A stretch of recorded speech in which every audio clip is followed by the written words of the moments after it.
Okay, let's, for the first time, start talking about the 2023 draft.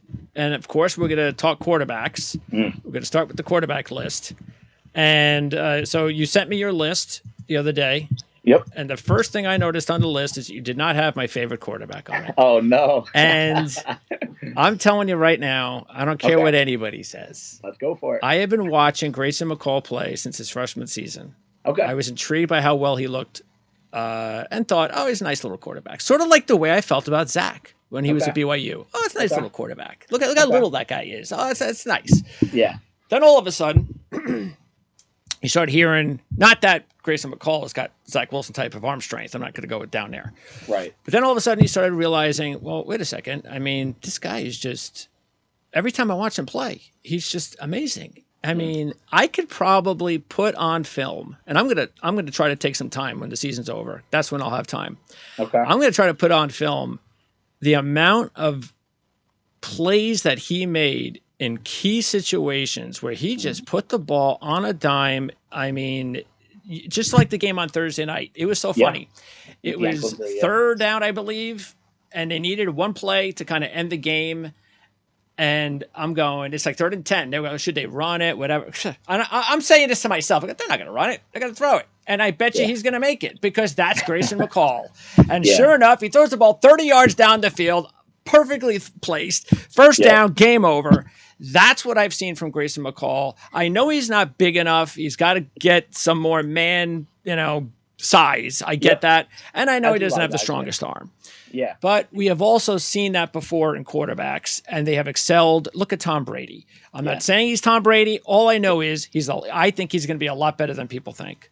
Yeah, I mean, I think it's a good call on him. I question if he'll come out this year, right? I mean, that's a possibility. You're right. He did redshirt 2019, and then he's the Sun Belt Offensive Player of the Year as a freshman in 2020, repeats that award in 2021. So if he stays on this trajectory in 2022 and wins it again, would you see a 3-time Conference Player of the Year go back to school? We'll see. I mean, I think it all comes down to the advisory board, what kind of grade outlook he gets from the advisory board. And let me ask you quickly then, next year's class, because this is a really good class. Yeah. Next year's class, if a lot of the top guys come out, does that mean next year's class is going to be pretty open to or is it going to be more? I think that if you put a gun to my head, I think the top 2 quarterbacks in next year's class are going to be better than anyone in this class. Really? But I don't think you're going to see the depth. Like there are 4 to 5 really solid quarterbacks in this class. So I think are going to end up with a 1st round grade, maybe the 5th one being in the early 2nd. But you have Drake May from North Carolina, and then you have Caleb Williams from USC. I think those 2 kids, if you kind of could freeze this class in time and let those kids play another year of football, I think they're going to end up with these 2 guys. But beyond that, I do think like spots 3 through 6 are going to be a little bit more wide open for a kid like Grayson McCall. Okay. And hey, I mean, this is why they play the games, and this is why these topics are fun to talk about. I just got done telling someone last night that he gets all angry when someone disagrees with him. I was like, well, if we all had the same opinion, I know we're talking about, right? Exactly right. Come on. So I think McCall, just to kind of build off your points, I think everything you said about him was right. And most quarterbacks at this stage, most kids that are 20, 21, 22, they need a little bit more man meat on their bones. And they do. They get them. I can't tell you how many quarterbacks have come to the league and they have a completely different body 5-6 years into their careers. My one question with him, and it's probably not fair, is that he throws the ball to wide open space just over and over. There just isn't a lot of tight coverage throws, tight window throws that he needs to make. Now, when he does make them. I've seen him make several tight window throws, but even Thursday night game, and respect to him for coming back from that. It was an ankle, right? The ankle injury. Yes. He shows that charisma, that toughness. That's also what I like about him. He is a wired up, tough kid, a football player, yes. A real football player. So I do think that in time, we'll get more and more tape on him in the coming months. And I think at this point in the draft, like guys, 6 through 15. I mean, you if you told me, hey, you're going to have these 4 guys down 4 spots and these 4 guys up 4 spots, I wouldn't even shake at anything like that, because it just happens all the time. And there's a lot of tape still to be watching these guys. And just my initial thought on the call was that things look a little too easy for him for me to say, all right, he's in the same tier as I can hear CJ it. Stroud and Bryce Young and all those guys. Yeah. And again, that's the thing about once you do start getting more tape, and who knows, maybe it is better for him to come back another year. It's very possible. Yep. Okay, so I want to talk about a couple players on the list. Anthony Richardson is number 7. Yeah. All right. Anthony Richardson, we all know his size, his arm strength. Yep. This guy is the most inaccurate quarterback I think I have ever seen that is that talented. He also almost reminds me of what's his name from the Raiders. Yeah. He's just no way. No way. There's no way. I mean, you'd have to have a genius quarterback guru that just is going to, hey, I can fix that guy. Right. And maybe that guy can. But that's the only way I think he makes it is if he gets the perfect quarterback guy that's perfect for him, that finds a way to fix all of his mechanical flaws, because I just can't see it. Yeah, I mean, and you can also say it's on the player themselves. And I think this is one thing, there's a disconnect between a lot of evaluators, fans, and what happens to guys after they get drafted is the kids they have to do the work. They have to be addicted to getting better football, right? It's no longer a hobby. It's an addiction. And I think that's what makes the greats good, like the good ones great. Yep. And that's what, does Anthony Richardson have that in his head? I don't know, to be honest with you. I'm not going to say yes or no. We'll find out. He looks like an inexperienced quarterback.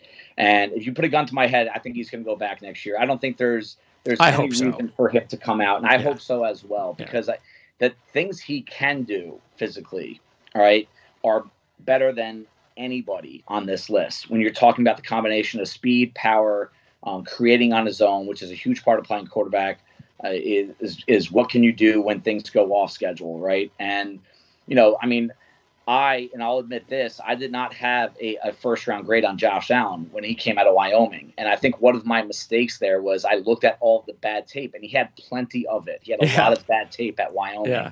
And some of the body language issues I didn't like. And, so I kept the second-round grade on him personally. And now we're talking about him as being one of the top 2 or 3 quarterbacks in the NFL. What happened, right? He got hooked up with Brian Daboll and Ken Dorsey in Buffalo, and I think those were really good matches for him, like you just talked about. But he also, everything you hear about him as a person, as a worker, it's top notch. First guy in, last guy out, humble as can be, doesn't read the headlines whether they're good or bad.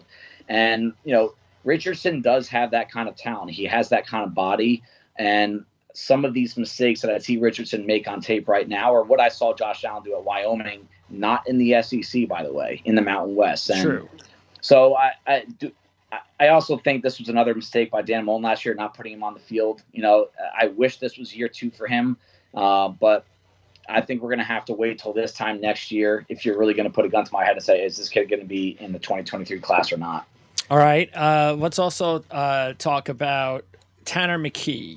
Okay. Because you look at him and the last couple of years ago, man, boy, what would happen if this guy had a really good, an old style Stanford offensive line and running game, and even receivers? What if he was back 5 years ago at Stanford? How good could Tanner McKee be? But that's the thing. That's the tricky thing, because even so, you look and that's why I think it's kind of hard to grade him. That's where the experts like you come in, watch every play. And because again, he doesn't have any talent to help him with.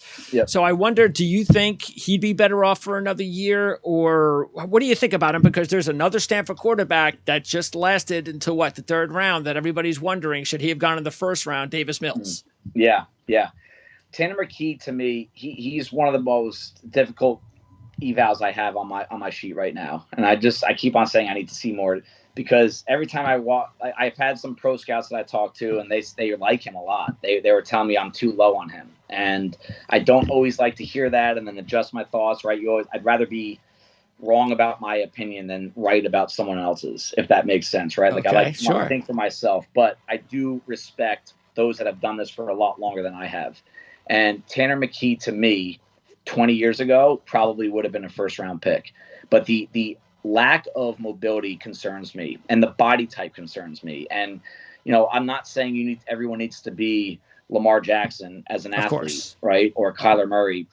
but there needs to be some escapability there. And I just don't know if he has it. He doesn't have great body control. You can see when something goes off schedule, it just takes him too long. And the name Mike Glennon just comes up every single time I watch him. I'm just Mike Glennon. This is a guy that he just can't escape on his own. And unless everything is perfect, it looks ugly. And he's had some poor games this year. He's had some good ones as well, but I think that there's just going to be a lot more that I need to see out of him and down the stretch. And, if I'm advising him in this class, I would probably say go back as well. Definitely. But from what I'm hearing, it sounds like he's going to be coming out.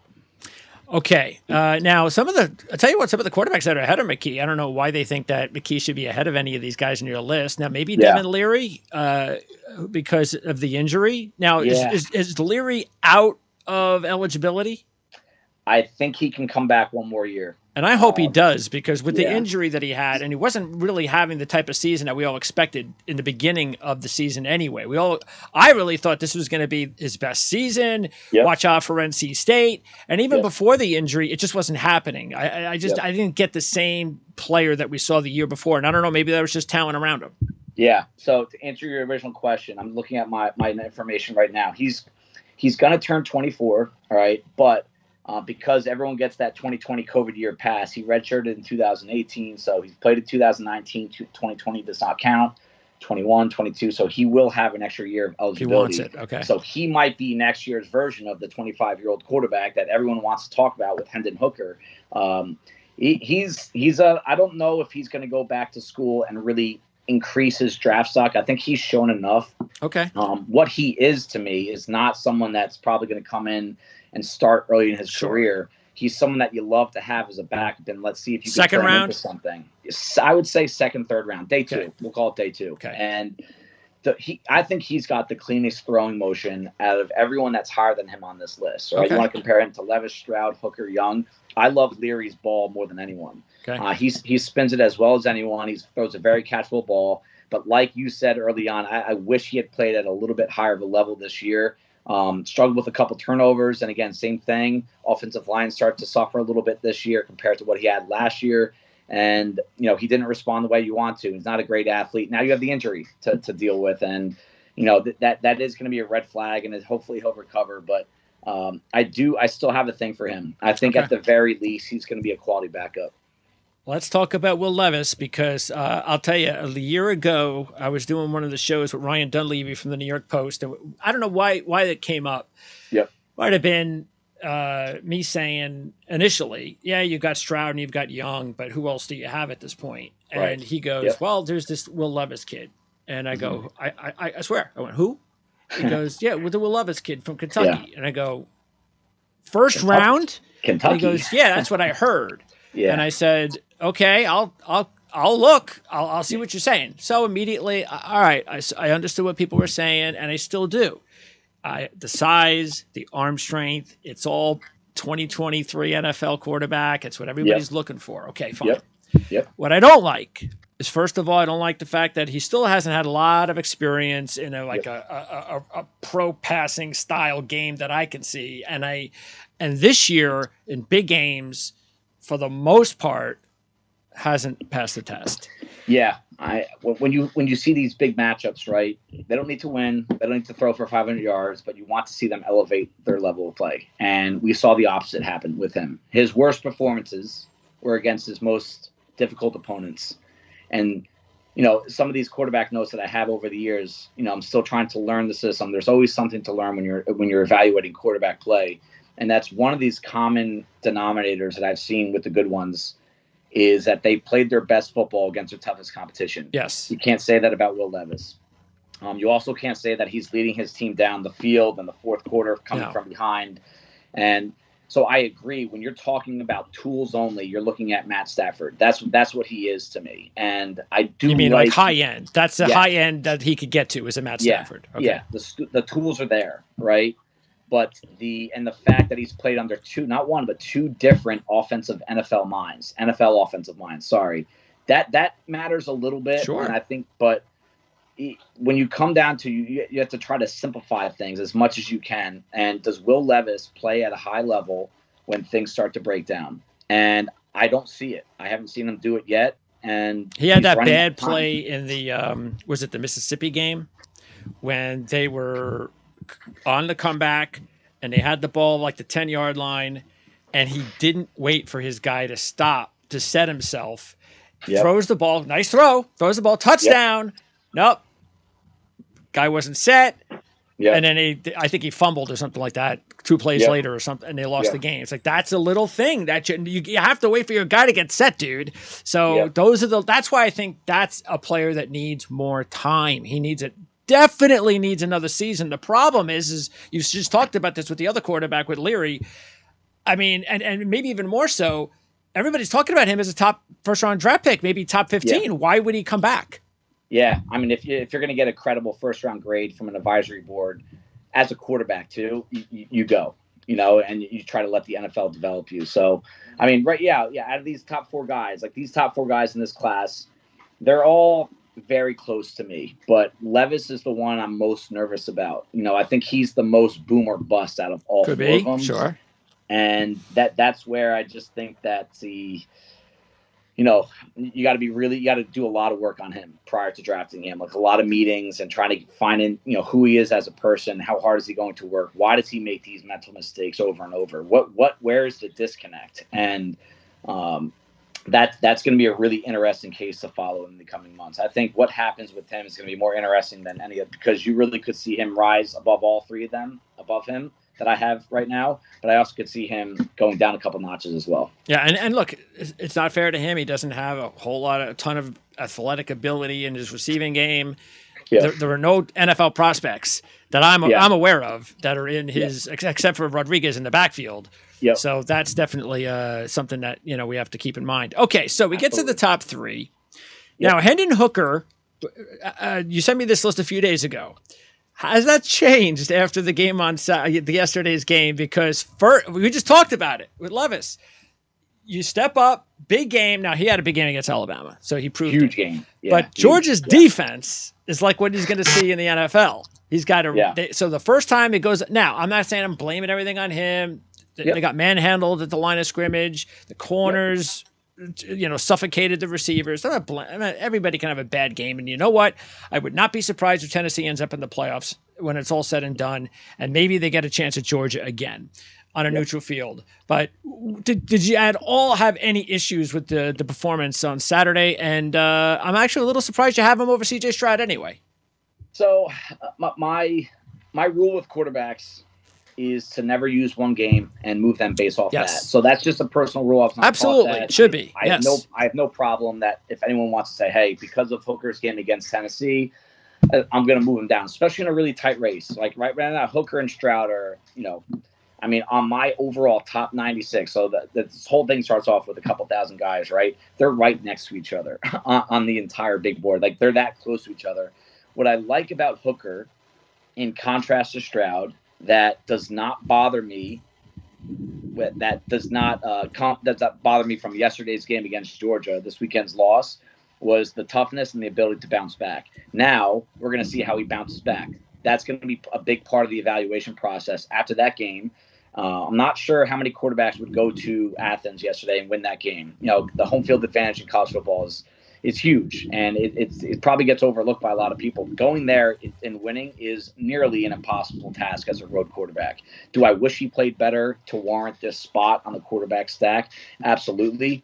But I look at his game against Georgia last year. He got the crap beat out of him against one of the best defenses I've ever seen, the last year's version of the Georgia defense. And he comes back and finished the year really strong, and I want to see him do that again. He's a good player. Yes, he's a great player. Yeah. And he's got 61 touchdowns, and he's thrown just 5 interceptions since taking over the job week 2 of last year, right, in the SEC. He's going to be a 25-year-old rookie, and I do think that can cause some hesitation for some. I don't think it's as important at the quarterback position as it could be at other spots because of how much the quarterback position comes down to what goes on in between the ears, right? But also, it's the most protected position in sports. Like at some point, if you get one, flag football, you take it. Guys. You can't even touch them. So, I like one of Hooker's top traits is the toughness. I think he stands in the pocket as well as anyone. He'll stare down the barrel of a gun if it gives him his receiver another half second to get open.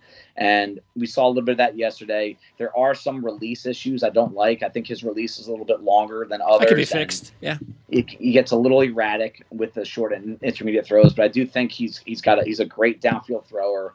And, maturity wise, I think he has, but part of that's going to be really found out in the coming weeks as he bounces back from that loss. He doesn't have what I want, and I don't think there's any question that he'll probably do fine, but what happens if they do get to the playoffs and they then have to maybe face Georgia again? That is going to be what I'm hoping we'll see. I actually think we're going to see it. I think Tennessee is going to get, especially now that Alabama lost. I think we're going to see. This makes it a lot easier now that there's no doubt if there's two teams in the SEC that are getting into the playoffs, it's going to be Tennessee as the second team. So I think they can get there. And if they do, I'm looking forward to it. That gives us another opportunity, like you said, to see how he rebounds against top quality competition. Yes. Which is a really good one. And maybe the age thing helps him out in the NFL because as a rookie, he may be a little bit more advanced and won't need as much time as some of the younger kids. But you have C.J. Stroud kind of neck and neck. So the first question I have to ask you is, how do you grade C.J. Stroud with Justin Fields? Oh, man. Very different players, same program, same situation, throwing into open space a lot, right? Yeah. Stroud is a much better thrower of the football. It looks much better. He's got – and I'm talking about everything. I mean, Fields might be able to throw the ball further downfield and put a bit more oomph behind it with the torque that he can create from his lower half, but – that's not as important to me as the ball placement, the accuracy, and the touch. I think that's where Stroud really stands out among most, if not all, the quarterbacks in this class. He knows when to put a little extra on the ball, and he knows when to take it off, and it doesn't impede his accuracy. I love that about him. You trust him when things are on schedule. You trust him when things are clean in the pocket. And that, to some, can cause the concern that he doesn't create enough on his own. But what he did yesterday at Northwestern, tough environment to play in because of the weather. They just couldn't air it out as normally as they could. And he had to run the ball. I think he had 100 yards rushing or just under, and he showed some juice. I think he's a better athlete than some advertise. What I do think he needs to do a better job of, and this concerns me a lot with guys projecting from the college game to the NFL, is when the pass rush starts to get to him on a repeated basis, he goes backwards. And yes, most quarterbacks struggle when they're under pressure, right? That's why it's such an emphasis in the league. But it's one of the standout tapes from last year when he faced off against Michigan.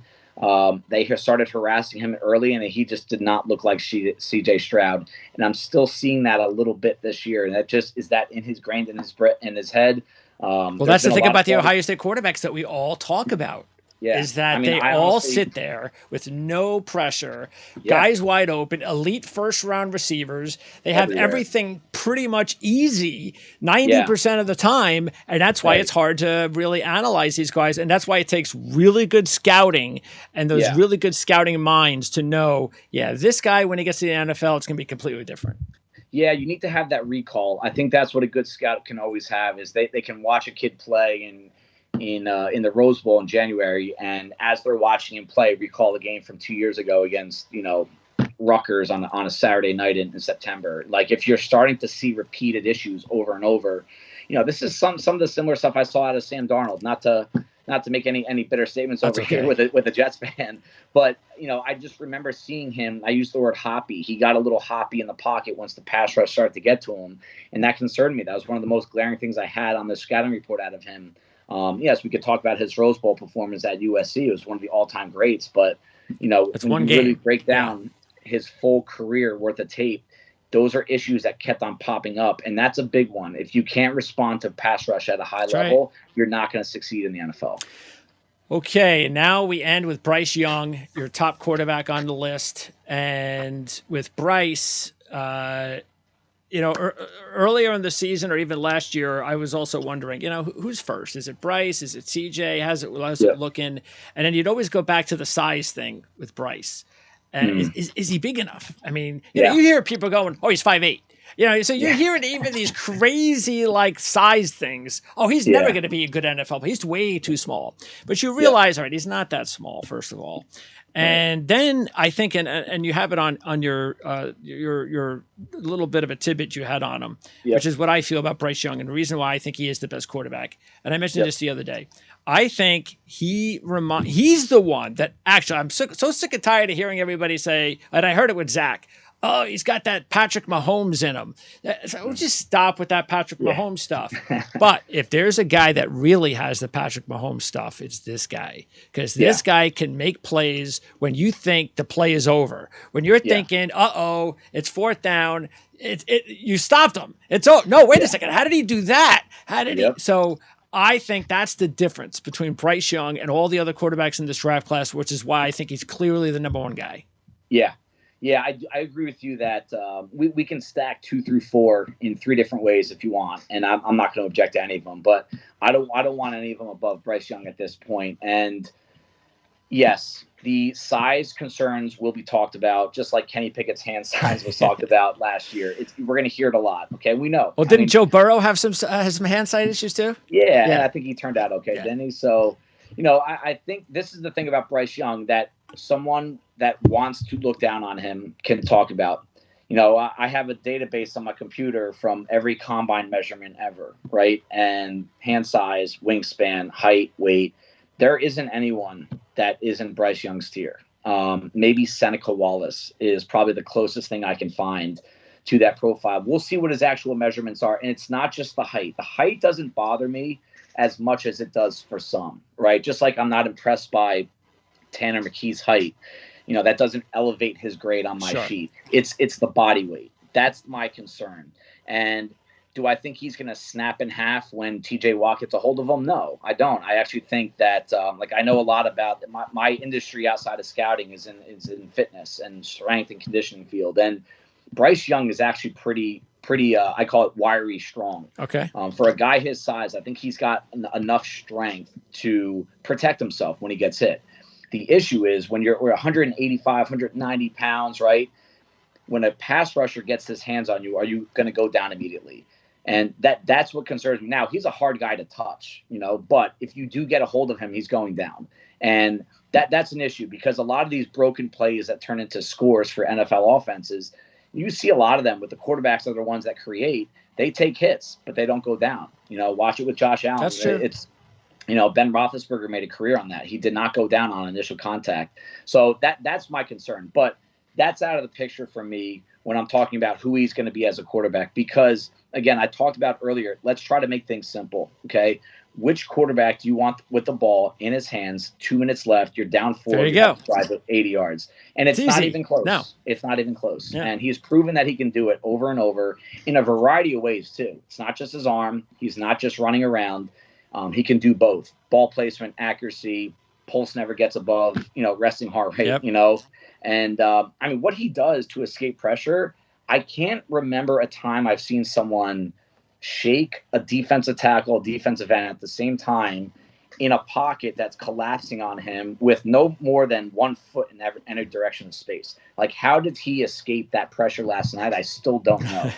And you want to talk about a quarterback elevating the players around him. That's what Bryce Young can do. And, I think you're going to have to roll the dice with his size. I don't think you're never going to overlook that as a concern. Just like a lot of teams overlook the risk of a running quarterback, right? Like, yes, these guys are going to get nicked up a little bit more than usual, but he has some special in him, and I don't see that in any of the other guys. Do you think that either now and or when it's time that he will not just from your perspective, because you've already given it to me, but do you think the general opinion will be he's clearly the number one guy? Yeah, I do. I don't think if he measures in at 5'10" at the combine, is that gonna change something? I don't know. I think that information would have gotten out already if he was going to measure in at that height.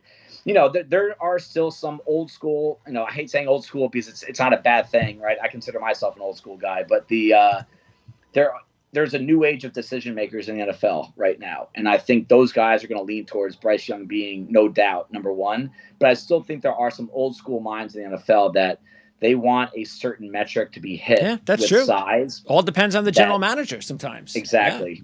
Yeah. And so I don't think it's going to be, a unanimous, he's number one overall. I think there's going to be some kickback and, with credible concerns, that we already talked about. But if you're asking me to make the decision, I'm going to gamble on the intangibles more than height and weight.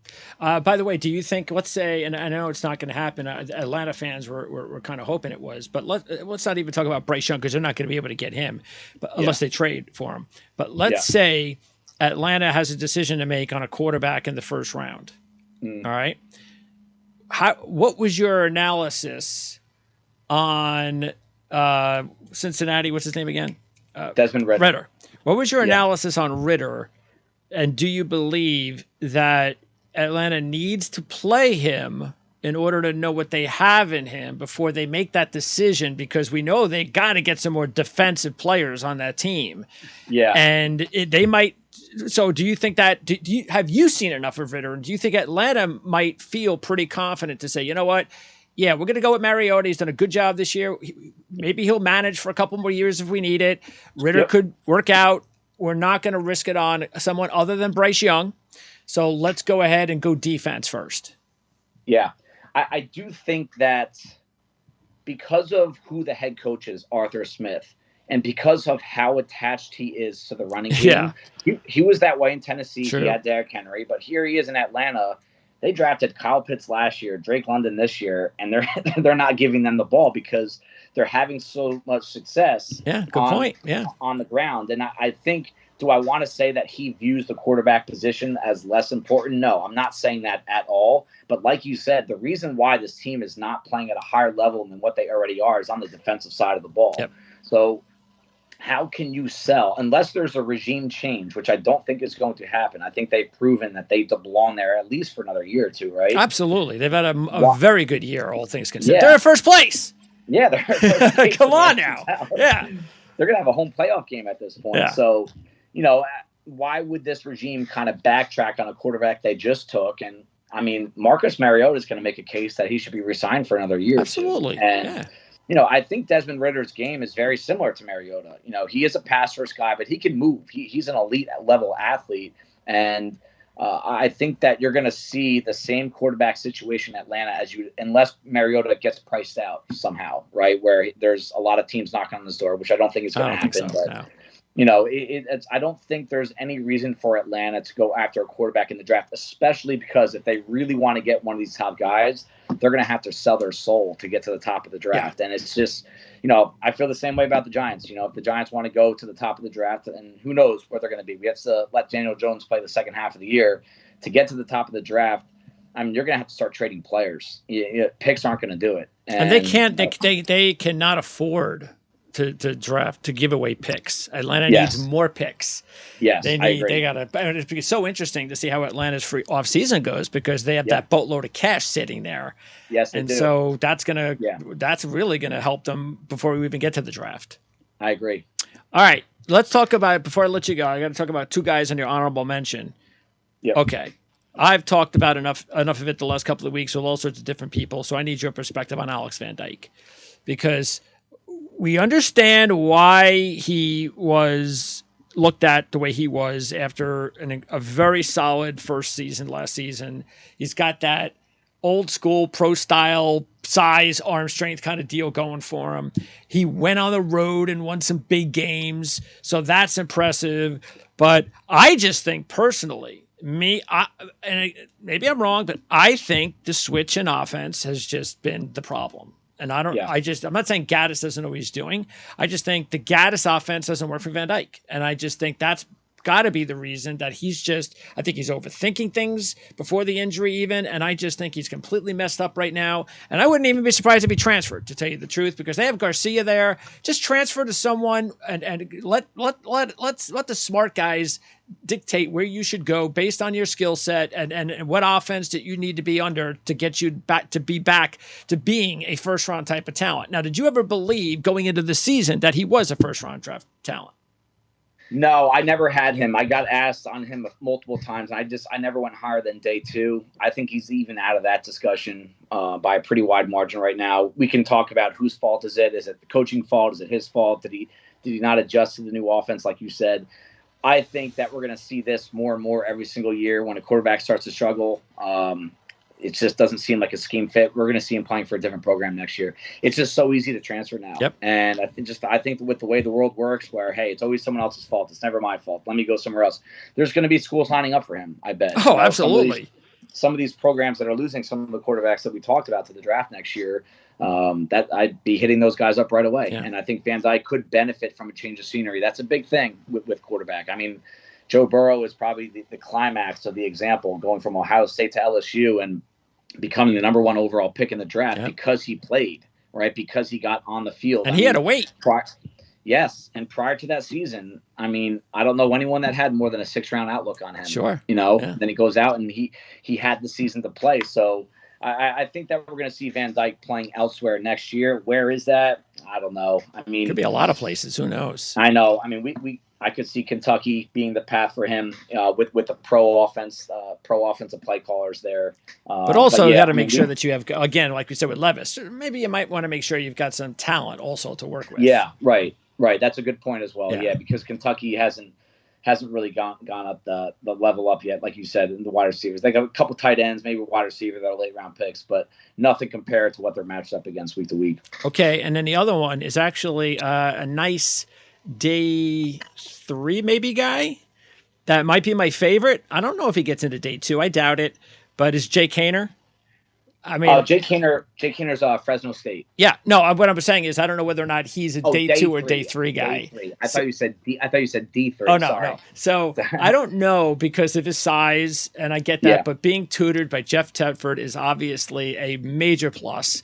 Yeah. And he's like a gunslinger in him. And dude, Taylor Heineke, that's who he is. Okay, so day 3 guy who keep an eye on him. Maybe 2 years down the road, you might see him starting in the NFL. Yeah, I love the way he can whip the ball. Like he creates so much torque from his hips, and he's a little bit of a gamer. I don't know if he's as tough as Heineke was. Heineke will try to run over a linebacker, which I don't think he'll do anymore. But Haener he's similar to Devin Leary, that he's just a really clean thrower of the football. And when he can throw from different angles, right? Like that's one thing you have to start looking for the further you get into the evaluation process is, can they change their arm angle and still maintain the quality spin on the ball, the quality ball placement and accuracy? And he does all of that. I just watched his game from last week, a couple of nights ago, and I love he threw a terrible interception it was against San Diego State, terrible interception in the end zone, and then he led 2 touchdowns. Oh yeah, that was incredible in the last minute, 6 seconds to come back. And I'm not saying he was the reason why they came back, but I think one of them was a running touchdown, one of them was a wide open broken coverage type play. But that's the kind of toughness I like to see in big moments is make sure you make the plays that are there and create on your own leading up to that point. And he's done that all year. And his size metrics, that's going to be another issue with him. Yep. I have 6 foot 209, really small wingspan, short arms. Like that stuff does matter. He gets a lot of balls batted at the line, which is going to bother some teams, right? That's been a major issue for Baker Mayfield. Similar size profile coming out of Oklahoma, but that's who I see, and I like having a little spark plug on my QB depth chart. Absolutely, if my guy goes down. He could be an elite backup in the NFL at worst. Yeah. Just brings instant energy to the offense. They always say the most popular player on the team on a struggling fan base is the backup quarterback. Yeah, and he'd be a fan favorite. That kind of guy. Oh yeah, exactly, a fan favorite. Yeah, we'll keep an eye on him without question. And that's the fun part about doing all this draft talk is that it's not just about. See, we could sit here all day and talk about Bryce Young for 60% of the show, but why? I mean, if you want that, you can go to a million different talk shows and ESPN and all that, and they'll talk up Bryce Young all you want. Not that we're going to ignore him, but there's a lot of other hidden gems out there, and that's really, again, our job and your job as a scout is with all the study that you do and all the players that you look at of deciding who do you think are the top guys that we should be keeping an eye on that may not be top 50. But hey, as we know, there's a lot of players in the NFL that have played a long time in the NFL that weren't top 50 picks.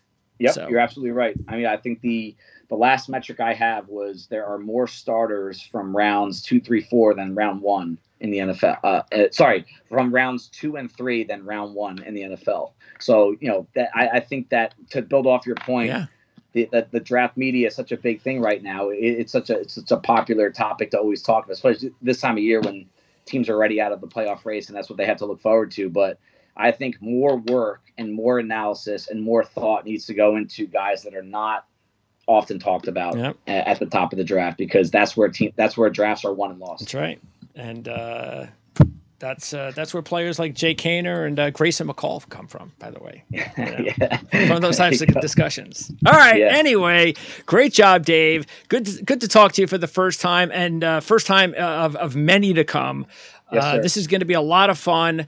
We have 6 months before the draft, so be here before we know it. It will be here before we know it, and that's why we needed to get this started. And we figured this is a good time to get started too, because a lot of times if you start too late, fans don't even have anything to look at except, let me go to YouTube, or let me go here, or I've got an all-star game, or I've got the Senior Bowl. But now we're giving you another month of football action that they could actually start to evaluate some of these players that maybe they didn't even think of. Except for the top guys, which we just talked about, that anybody, understands, that Bryce Young is the top player in the potential, NFL draft. I agree with that. Anyway, I think it's going to be a lot of fun. I'm looking forward to it. And next up for you, posting at our lads? Tomorrow, I'm sending in my top 96, and I'll have a little write-up on why I picked 96. Okay. But that's going to be up on the site, I'm hoping, tomorrow afternoon. I'll throw some tweets out about it with some highlights once it's up there, and hopefully generate some discussion. And I can assure you that it's original. It's not. It goes against the grain a little bit, but that's how I've always wanted to be. I don't want to, just be a parrot to somebody else. I put a lot of thought, a lot of time, and energy into evaluating these prospects, and I'll have a reason, a little justification behind everyone. Well, since you're having that report on Monday, we will make sure to post this after the report is available, and then we're going to put the link in the description area of this video. So You can go ahead, check it out. Just hit the link. It'll go right to the RLads site, right to the page where Dave's top 96 will be. And then we're going to be talking to Dave hopefully every week for at least the next 6 weeks or so, until things maybe get a little crazy around Christmas time for everybody. But we're going to try to get as much of this in for every position. That's the goal, is between now and mid-December. The next 4 to 6 weeks, we're going to go over every position. Next week, we'll talk skill positions. Hopefully, we'll get to both running backs and receivers. So we'll see if we can get to both of them next week. Dave, appreciate it. Can't wait to talk more 2023 draft talk with you next week. Thanks for having me, Greg. You got it, Dave. Time.